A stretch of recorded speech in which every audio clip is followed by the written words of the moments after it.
thank you all for coming. If you're still getting food, no problem at all. Just grab something to eat, find a seat, and relax. So again, thank you. This is amazing, an amazing turnout. We're so happy that you're here. I am Kellie Costa. I'm the Director of Development and Donor Relations for the Ouimet Fund. This is our first women's only networking event, and we're really excited to have such a great turnout. So amazing, amazing. I will just tell you a tiny bit about myself, and then we'll move into our panel. So I started at the fund in February. I've worked the majority of my career in the golf industry. I have lots of friends here. I worked at Titleist for many, many years, so I see a lot of my Titleist friends here, which is fantastic. But I'm thrilled to be at the fund, combining my passion for golf, but also for education and particularly helping kids that maybe would not otherwise be able to go to college, really fulfill their dream of attending college. So happy to be here and happy to be joined by this amazing panel. As many of you hopefully saw in the reminder I sent out, Judy, Alison, and Marie are all board members for the Ouimet Fund. So we are very appreciative of all that they do for the fund. And we're going to just have a lively discussion about the world of golf and how it relates to them personally and professionally. So I'm a little out of order here, but Judy, Judy's a managing partner at Midvale Capital Holdings. She is an avid golfer, and she plays out of Dedham Country and Polo Club.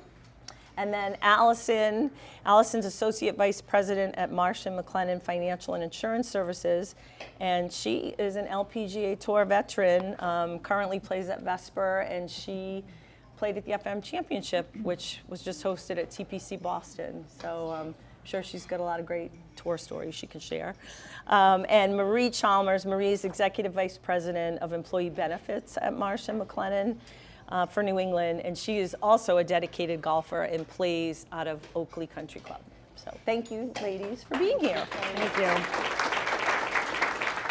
So one of the reasons we wanted to do this event focused just on women is I'm sure many of you are aware of the just popularity and rise in golf since the pandemic. And in particular, we've seen that with women. Traditionally, golf is more male-dominated. While there are, a strong core group of women who play golf, we've seen a really amazing increase since the pandemic in female participation. So, a couple stats. Since the pandemic, the number of women that have gotten into the game of golf is over 1 million. So it's really a large number, and actually we're seeing a lot of young women starting to play golf, which is amazing. The difference between that percentage increase with men and women is also kind of an interesting stat. So the percentage increase for women is 15%, and for men it was only about 2%. Now again, more men currently play golf, but still 15% more women picked up the game since the pandemic. And then even though, again, still primarily mostly men playing, we're growing that number with women, and right now the number of men to women, there's about 3 times as many men as there are women. So we want to do our best, that's why we're having events like this, to just introduce more women to the game and all the wonderful benefits playing golf brings to your life. So.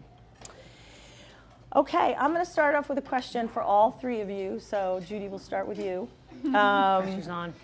Who introduced you to the game of golf and encouraged you to start playing? Actually, I just coincidentally told, I think, Colin this story. So it was my dad. I grew up in a very athletic family, and golf was the bottom of the list for the girls in my family. We couldn't be bothered back then, and my father really pushed, and we completely ignored him.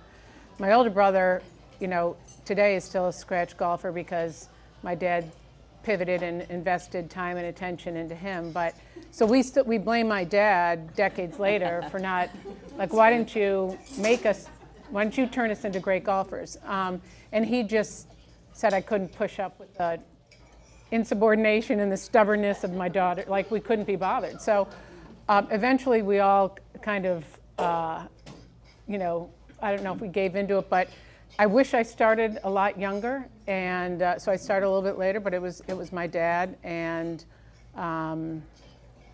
it's just such a gift. You could play with your family. I played with colleagues my entire career, friends, met really cool, interesting people in all walks of life.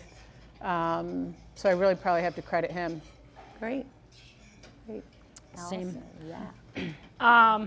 It's probably be cliche, my dad, but similar situation. Grew up in an athletic family. My dad was an avid golfer and joined Vesper Country Club where I'm at now, and you know, really pushed my brother and I to do the junior golf program. And I was saying to a couple women earlier, I honestly hated it to start with because not a lot of girls played, and that's honestly why I hated it. I'm like, all the girls are at the pool or whatever it was.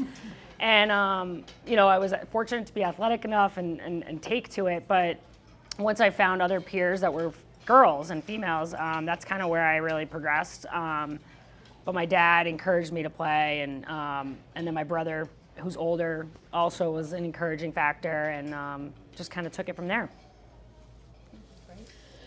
So I actually took up golf as an adult, mainly because of business. So although we lived near the country club I belonged to, Oakley, as a kid, my dad was a pilot and 7 kids. He never had time to play golf, although he liked it, you know, socially, but he didn't really play a lot. But so I was working for a company called New England Life, and I was the only female director of 12. There were 11 guys and me, and so we do these meetings all over, you know, the country, different, you know, events, and you know, they're all going off to play golf, and I'm like, yeah, no, I'll go to the spa or whatever, which is still fine. But I said, I got to learn this game. So, and my husband plays, so we joined Oakley really as social members back in, it was like 1990. And it just so happened that we got the call a few months later that my husband was waiting for golf and his name was up. He's like, oh my God. He goes, I didn't think it would be this soon. And I remember distinctly it was a Saturday, and I'm kind of overhearing the conversation. He goes, well, you know, I think we're gonna pass. You know, Lisa's going off to college. I think we're gonna wait.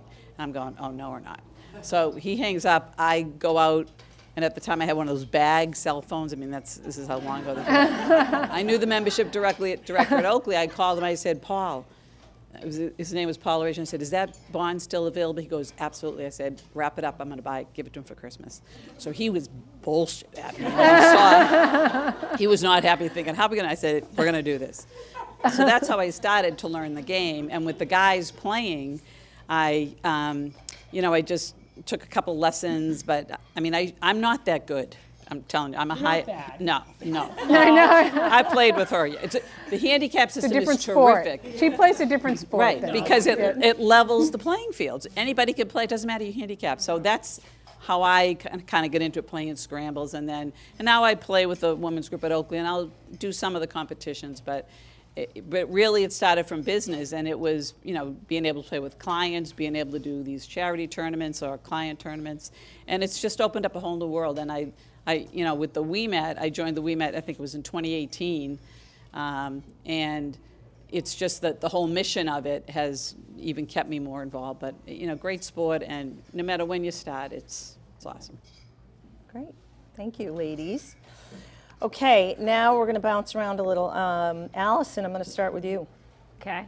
So, what inspired you to play golf professionally? You know, we heard about how you started off in the game, but at what point did you start to think about playing golf professionally? And you know, what motivated you to get to that point? If I know this fact correctly, you made the tour your first year out. Is that correct? Yeah. I guess went through the motions, you know, played multiple sports, grew up playing in high school, and I guess I would class myself as a late bloomer in today's age because kids are like phenoms at 7 years old. But,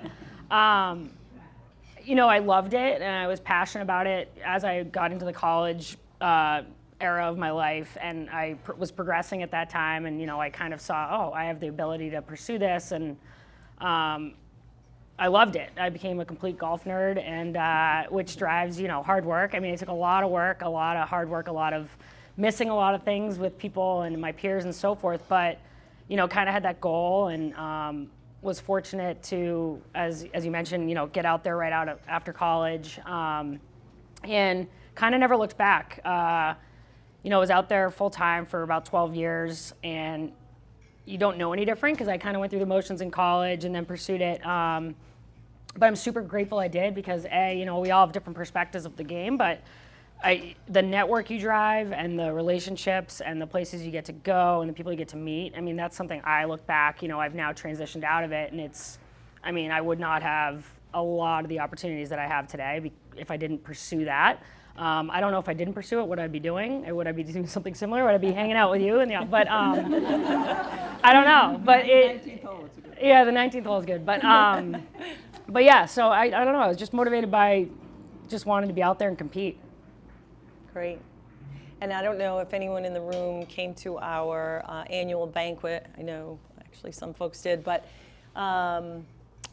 Julie Inkster was our award recipient this year, and Alison's very good friends with Julie and introduced her, and so I know you've probably built a lot of great friendships through that time on tour. Yeah, and she's a perfect example of role models that come out of this game, and she's got a really unique story, and I don't know if anyone happened to be at the banquet, but she comes from a background of athletic brothers and sisters, and really wanted to make the goal, and a lot of hard work and efforts, and now she's an absolute role model. Does a lot for the game, has scholarships, now as an endowed scholarship with the Ouimet, but I know she has her own foundation as well, and relationships like that are what are so worthwhile. Great. Okay, Marie, so you're a career woman, you're very busy, and I'm sure you have a lot of other responsibilities in life. So how did you balance, that's one thing I think we all hear a lot is work-life balance, and then you throw golf in, which takes time. How did you balance all your priorities and still be able to get out there and play and enjoy the game? Yeah, I was really fortunate, I would say, because I had a really good support system around me with, the woman that was the nanny for the kids, and my husband was always really supportive, because I kind of went, onto the sales side of the business, which is a lot more demanding, and he was, kind of keeping things going, when I had to travel at home with the I had 3 daughters, so. But you just, you kind of have to make it, schedule it in. You got to do it for yourself. I mean, there's always going to be work demands. They're never going to go away. And if it's something you really like, you owe it to yourself to do it and give it the time it deserves. I regret that I didn't practice more, or, because that was kind of hard to do. But I really just liked the social side of it. I mean, it was a lot of fun, and I still do. I mean, we'll, always trying to play 18, but someone says after 9, you want to go get the it's a little chilly. I mean,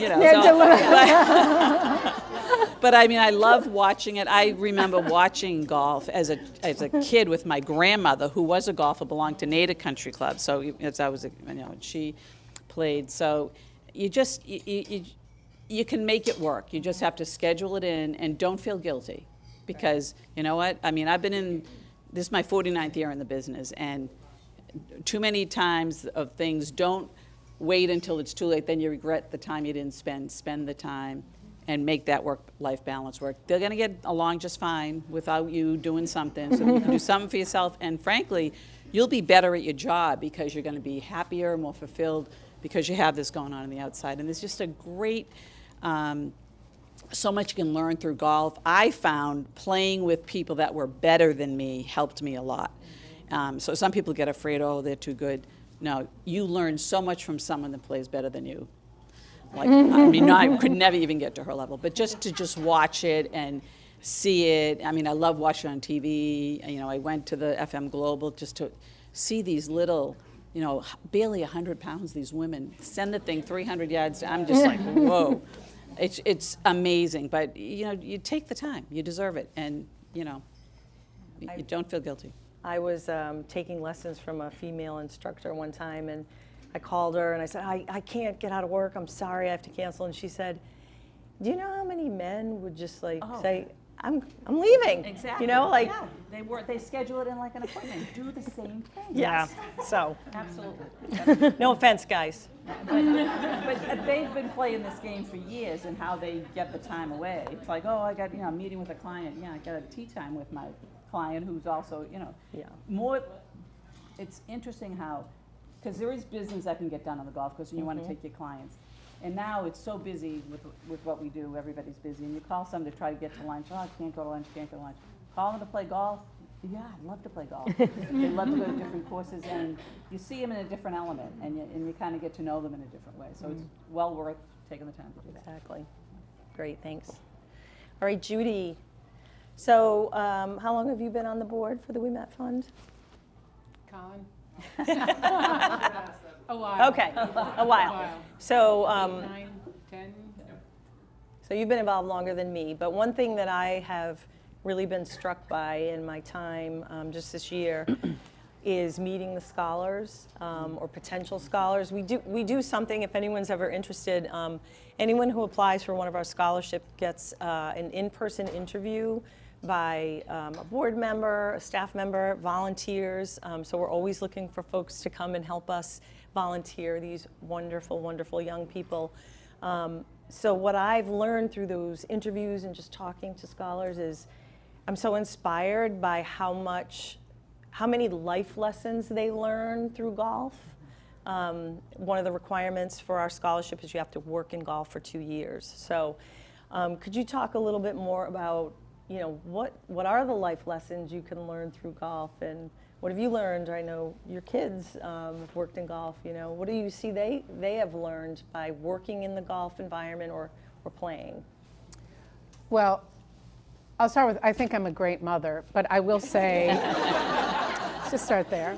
I do think the life lessons that my kids have learned through caddying have just been outside of my realm because they're with some other people for 5 to 6 hours, and they're big kids. So as soon as they were, of size, I'm like, off you go to the workforce. So they started caddying when they were 11, and I always told them they caddy at the club we're a member of, and I said, you're not a member, you're an employee. So you're not going to stop at the gin shack for snacks, and you're not doing any of that. Like, you're going to show up like an employee, and you're going to work, and whatever you hear out there is between you and your golfer. You never repeat the stories, because at 11 and 12, and some of these mainly guys are telling dicey things. I'm like, that's private. Like, so they've kind of never shared, which is shocking, but they've never really shared what they've heard. But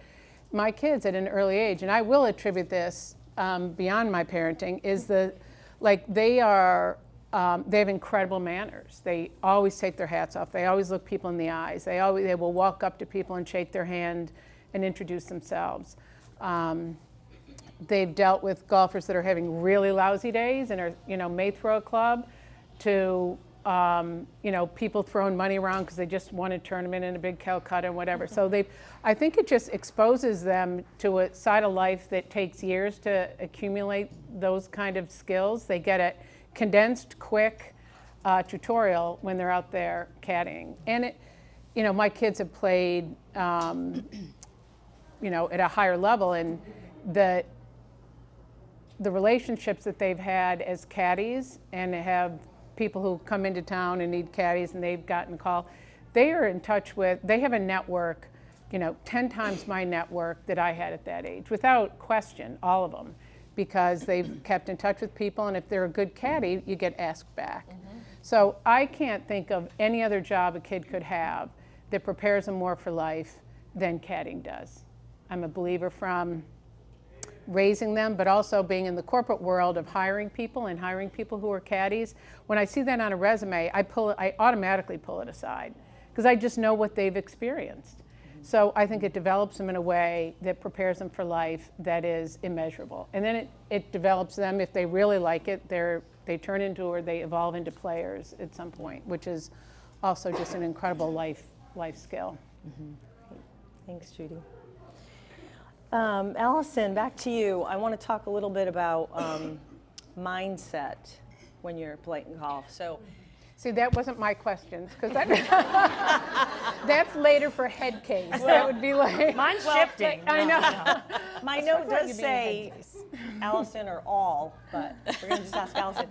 I participated in a clinic and got pretty friendly with one of the women that was one of the organizers. She wasn't the instructor, but she was one of the organizers. And she kept saying to me, because I was not doing well, I'm another one, I'm not a very good golfer, I love the game. She kept saying to me, you need a checkup from the neck up. You know, that was like her thing, because it was all in my head. Yeah. So we talk a little bit about mindset. How do you shift from being a competitive tour player and now maybe you're out either playing with friends or business acquaintances, you know, how do you think about your game? Can you go out and enjoy it? Can you, are you still very focused on how you're playing? You know, it's a different element when you're playing for business than maybe for fun or competitively. So does your mindset change in those scenarios? Yeah, I think of course it does. You know, but I think in the positive, you know, competing and playing professionally, you kind of develop, you know, you work with people on your mindset. You develop, you know, expectations, but also reality checks and so forth. And it's a big part of the game, right? If you explode and your mindset goes negative and it affects things, it's a domino effect. So I think playing on tour kind of taught me how to handle my emotions because it was my livelihood, right? If I let it unravel, I was just affecting everything negatively. Transitioning now, I think it's a great asset outside of the golf course, like in business, in relationships and everything. Handling your emotions, not getting too far ahead of yourself, staying in the moment is like the biggest golf talk, right? And it's true. Playing now though, it's funny, like I still have the expectations as if I'm practicing every day, which is not the reality. And so there are a lot of moments of frustration and, you know, expectations that aren't realistic. But the thing, what was your term? The Checkup from the neck up. the big thing is I tell people you're not that good to get angry, right? And I think a lot of people, I'll watch them and they explode and it's like, you're not that good. Yeah. Like, just don't. And so I think that's honestly, like everyone needs to just be positive. I mean, I think in business, you know, if you explode out there, you get to learn people. You get to learn characters. If someone loses the handle, it's like, what, you know, beyond. But I think it's something everyone should practice, you know, the positivity, staying present, you know, the obvious is, but it takes practice. And there's no better humbling way to do it than play a round of golf and have realistic expectations. I've got a bunch of my friends that I play with, and they're all laughing because I don't explode, I just cry. Marie, I want to ask you, you know, what has being part of a golf community done for you personally, and how has it enriched your life? Are there any special relationships you can point to that came through playing golf? Oh, definitely. So, as you know, I'm a member at Oakley Country Club. I see some fellow women's golfers here tonight. But great group. We have a great women's group there, and the really good thing is you can just kind of go up and play with anybody, or play with your same group, but I like to play with different people and just kind of get to know them. From a business standpoint, I've got some great friends that are in the business, in the industry that I'm in, and we've gone away, played, you know, different courses and, you know, done different, you know, groups away, getaways with, you know, really, really close friends. And I just think it's, you know, you kind of understand, I mean, and we're all at different levels. Some are, you know, much better, and others are just, you know, they're just beginning it, but it's just a great way to come together and do things, you know, as women, you know, playing golf and then, you know, maybe doing something after. You know, we have some of the women at Oakley, they get together throughout the winter, not just in golf. They have a book club, they have an investment club, they, you know, do these things together and continue it all year round. So it's a great, it's been a great source of friendships and long-lasting, you know, relationships that will continue to have. That's been great. Good. Great. I have found it to be super helpful too. I didn't have any children, and a lot of people meet their friends when they have young kids and families are hanging out together. And so I've just met such wonderful friends through playing golf now. It's a great way to build really meaningful relationships. And it's interesting to find, like, sometimes, so I've done spring teams as well for a couple of years at Oakland. So you always play with someone different, but at a club, and when you get matched up, and then you kind of start talking to them, and it's amazing what you learn from each other, and then like you continue this friendship, throughout that season, and then you add someone else to your network, if you will, and that, from a networking perspective, it's fabulous. Sure. Great. Okay, Judy, I got a tough one for you. What advice would you give to maybe all women, but maybe especially women just starting out playing golf? There's a lot of stereotypes to overcome as a woman playing golf sometimes, a lot of challenges. Is there any advice you would give a woman who, again, like I play a lot now with a lot more men being at the fund, and that can be really intimidating to just, be with 3 other men on the first tee, and when you cry sometimes. What advice would you give to women starting out? Like, how do they just get over that and just jump in? Any tips? Yeah, don't give up. I would say don't cry, but don't. Just don't give up. Everyone stinks at some point.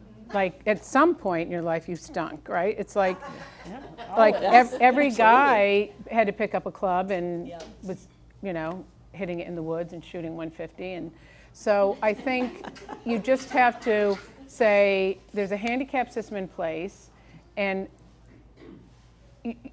that's there for a reason. And I don't like when men rush you or they're climbing up your backside behind you. It's like your job is to keep pace with the people in front of you. Like, don't look behind you and have some guy standing with, no offense, with their hands on their hips. So I would just say, for me, when that happens, or if I'm playing with people like that I don't know, or the pace of play isn't right, I'm like, oh my God, I got to rush. And then I'm in the woods and I'm rushing, and then I'm unwinding pretty quickly. So I think that, one, definitely don't give up, and give yourself patience, because on any given summer, anyone could say, I'm switching to tennis, or I'm going to go play pickle, or I'm going to, this is, but it takes a while to get good enough to want to keep going. So I think if you have one great shot around, that's enough for me. Like, I'm like, all right, I've made it. I could figure this out. But, just kind of keep at it and have expectations. On any given day, anyone can play really lousy, or you could have the round of your life. I always think when I have a great round, I think, oh, I'm now at that next level. I'm like, now I'm better, and it, that never happens. So it's really, if you enjoy it, it's up to you to go out and give enough time and space in your life and make the commitment, as Marie said, to fit it in. I didn't do that early on. I didn't play a lot of golf, and I look back because I always thought, well, if I had a lot of commitment at work and with a lot of kids, and I thought, well, I'll do it when I can fit it in. It just never happened. And you think your firm's not going to operate without you, and they do, and you think your kids aren't going to be able to use a spoon by themselves, and they're like, they can, so you just figure out, like, all right, how do I make it work for me if I really like it? And you just have to make the time. Yeah, and I have to say, I should probably correct myself. I mean, I have experienced women that are better than me, and I've been intimidated to play with them, or I felt rushed. So it's not necessarily just men, but I think, your point about pace of play, like making sure you keep up with pace of play and you understand the general rules of golf is kind of the most important thing, and then you get a little better each time. And there's no shame in picking up, right? Like, if you've hit your max on a hole and you feel like, well, everyone's standing behind me, it's just like, pick up. That's like the beauty of it. You can pick up anytime and keep playing, and you want to be out of a hole, be out of a hole. Just play it so you enjoy it. You don't have to go and win everything. If you enjoy like being outside and walking or riding or carrying, whatever. Just have fun. All right, so I have one more question for Alison, and then I have a couple little fun questions that'll go quick. So just to maybe add on, once we start playing golf, Alison, what's one piece of advice you would give women looking to improve their game, maybe at any level? Like what helped you? What should we focus on? Well, I think what's fun for you, right? What she was just saying, like if it's just to be out there and just walking and enjoying being outside and so forth, then so be it, right? Like kind of set your own goal of what it is, and if it's, you know, if you want to get better talent-wise, I mean, there's no shame in taking a lesson. It doesn't mean you have to take a lesson every week. You know, one lesson can drive a whole season, to be honest. But yeah, and it also the time is part of it, right? Everything takes effort and hard work, right? So it depends on what level you want to get to, but I wouldn't be discouraged as well. Like you were talking about playing with better people. Playing with better people does make you better. And like people always say to me, you know, a lot of females in my office are like, I want to go play, but I don't want to play with you. And I'm like, well, that offends me, you know, like, I'm like, I want to play with you. So I think, you know, be out there, you know, try to involve yourself with people that are better than you, learn from them, watch, observe, but